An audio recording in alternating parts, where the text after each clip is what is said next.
Hello everybody, it's TannerFishies here, back again with a new Ninjago video here on the channel. In today's video, we are going to be covering round 10 of my Ninjago Hot Takes series. This is the series of videos where I ask you guys, the audience, to submit your own Ninjago hot takes for a chance to be featured in one of these videos. It's been a minute since I've done the last of these hot takes videos, so I figured it was about time to do another one. I put up a community tab post a couple of days ago asking you guys to submit your own Ninjago hot takes. Obviously a lot of you guys did, and I went through all of them to select the hot takes that I would like to talk about in today's video. For a couple of quick disclaimers, first things first, these are supposed to be Ninjago controversial opinions, hence why they're called hot takes, and as such, you may or may not disagree with several of the opinions that will be presented in today's video. Do not feel the need to go harass whoever's opinions are featured here. These are supposed to be very controversial Ninjago opinions. In addition, it was extremely difficult to pick out the hot takes that I wanted to cover in today's video. A lot of you guys had some really good takes out there,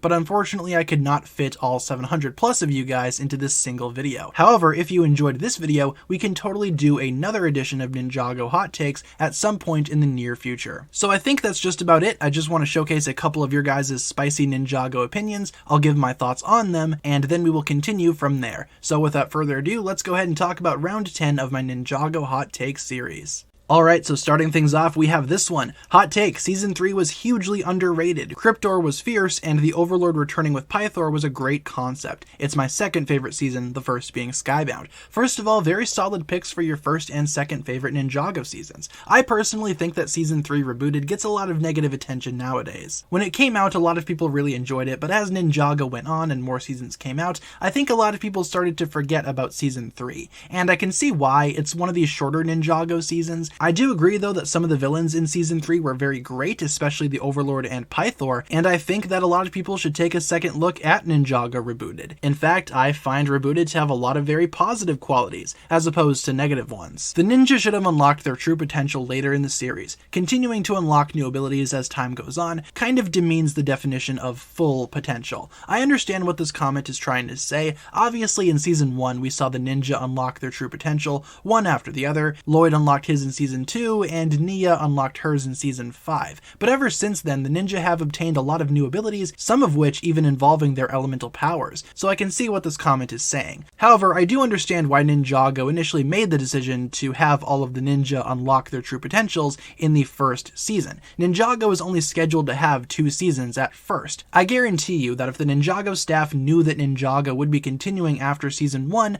the ninja would have unlocked their true potential later on in the series. Nexo Knights was better. I cannot really comment on this one too much. I've not really seen all of Nexo Knights. I've seen only the first 2 episodes, but from what I've heard, it's not a bad show. From what you guys have told me in my comment section and on my live streams, a lot of you guys seem to enjoy Nexo Knights over something like Legends of Chima. But to me personally, I can't really put either of those shows above Ninjago, because Ninjago is pretty much all I know. Hot take, Loya is one of the best ships. It has had its moments and it's perfect. I found this take to be quite intriguing because shipping in the Ninjago community is always a headache to deal with. No matter what you say or no matter what ship you support, there's always going to be those people that try to attack you for it. And once again, please do not attack anyone whose name is featured in today's video. But Lloyd and Nia, I never really saw them as couple material. I thought they were very good friends, especially after Lloyd matured a little bit following his transformation in Season 2. I just found them to be closer as friends. They've had their moments for sure, but I never really found that to be a romantic suggestion. Once again, to me at least, I find them to be very good friends. I ship Nia with other people and I ship Lloyd with other people.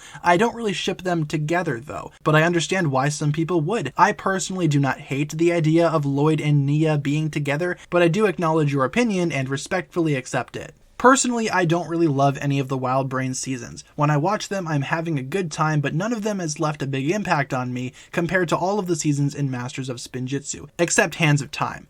Okay, I understand where this point is coming from. Of course, the Wildbrain seasons aren't everybody's cup of tea. I understand why some people don't like them as much as the initial Ninjago seasons. I do agree, I find that some of the earlier Ninjago seasons had more of an impact on me than some of the Wildbrain seasons, but that's not to say that Wildbrain hasn't given me those feels either. Certain events and certain seasons in the Wildbrain era of Ninjago have totally had a big impact on me, how I think about Ninjago, especially in the modern day, and just how I think in general. I find the humor cringe before season 11. This one kind of made me laugh. Modern day Ninjago definitely gets a lot of hate for being too cringy when trying to be funny, but Ninjago's always had pretty laughable jokes, I must say. Not laughable in terms of the jokes genuinely being funny, but laughable in terms of the jokes being sad or cringy, dare I say. I do understand where this comment is coming from. I'm glad the ninja got nerfed after season 7, forgetting how to use airjitsu, because they were kind of getting overpowered. I understand this point as well. That's actually why the series kind of got rid of abilities such as airjitsu and the elemental dragons, and a lot of situations in future seasons never would have happened if the ninja would have been able to use airjitsu and their elemental dragons. A lot of people do miss those powers though. A lot of people do find the lack of airjitsu and elemental dragons to be disappointing, especially because earlier Ninjago made such a big deal about those abilities. Me personally, I could do without airjitsu and elemental dragons. I miss those abilities for sure,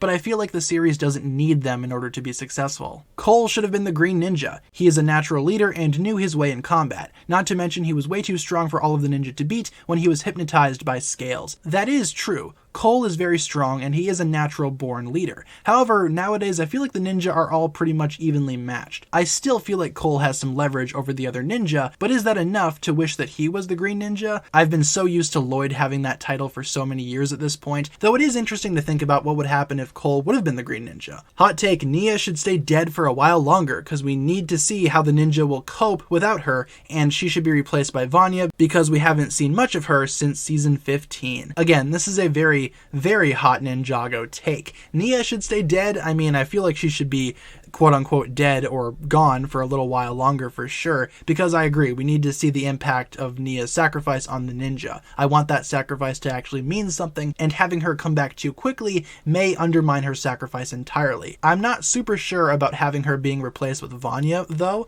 I feel like Princess Vanya in general isn't really ninja material, dare I say. She's certainly a good ally, but I would much rather see somebody like Skylar, or maybe even somebody like Pixel take her spot on the ninja team, at least temporarily until she returns. Skybound's ending was one of, if not the best finales in the entire series. It was unexpected, emotional, and perfectly resolved all of the issues. All of the damage done by Nadokun was erased, and Jay and Nia got their happy ending, with Jay in particular completing a great character arc. Skybound's ending gets a lot of hate from a lot of Ninjago fans. A lot of people do not like the idea of time travel being the way to fix everything. I mean, the entire season was pretty much reversed at the hands of Jay's wish, but like this comment suggests, it wraps up the season real nicely. There wasn't really any other alternative. The events of Skybound, especially the finale, had done a lot on Ninjago. Nia was dead, Ninjago was in ruins, pieces of Jinjago were falling out of the sky. Ninjago was just in a bad place all in all. I don't really see any other way that they could have resolved that. Would it have been interesting though to see what would have happened if time was never reversed? Oh, for sure, I would love to see that someday, but I feel like the ending that we got for Skybound was still satisfactory.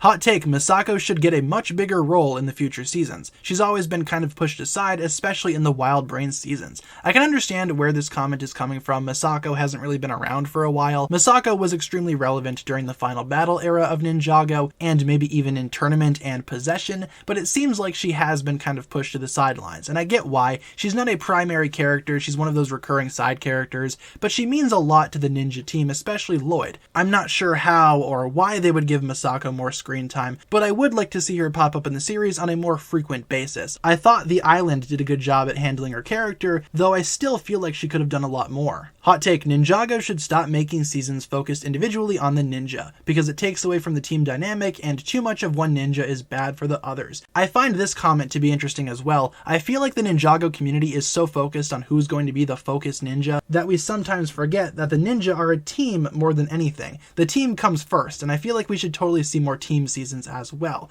Granted, with some ninja, I would like them to have a little bit more screen time in those respective seasons. For example, Kai and Cole didn't really have a lot going on during Skybound, so maybe they could have a larger role in the next season, but that doesn't mean that they have to be the main character, that's for sure. Not every Ninjago season needs a focus character, and a lot of people would argue that some Ninjago seasons are team seasons. Maybe Ninjago should do more of those. And with all of that being said, you guys, that'll pretty much do it for round 10 of Ninjago Hot Takes. Hopefully you enjoyed this video. I certainly enjoyed taking a look at all of your Ninjago spicy, controversial opinions, and if your hot take did not make it in today's video, don't feel too bad. We can do another hot takes video down the line, and you'll have another chance to submit your own Ninjago opinions during that time. But until then, thank you so much for watching. That'll pretty much do it for my thoughts here today. Leave a comment down below talking about which Ninjago opinion you thought was the spiciest or most controversial. Let me know what you think down below, and once again, hopefully you enjoyed today's video. That'll pretty much do it for my thoughts here today. Thank you so much for watching. If you enjoyed this video, feel free to like, comment, subscribe, do all that fun stuff, and to check out the links down below in the description for my other forms of social media. As always, big shout out goes out to my Patreon supporters, including once again the marvelous Jan.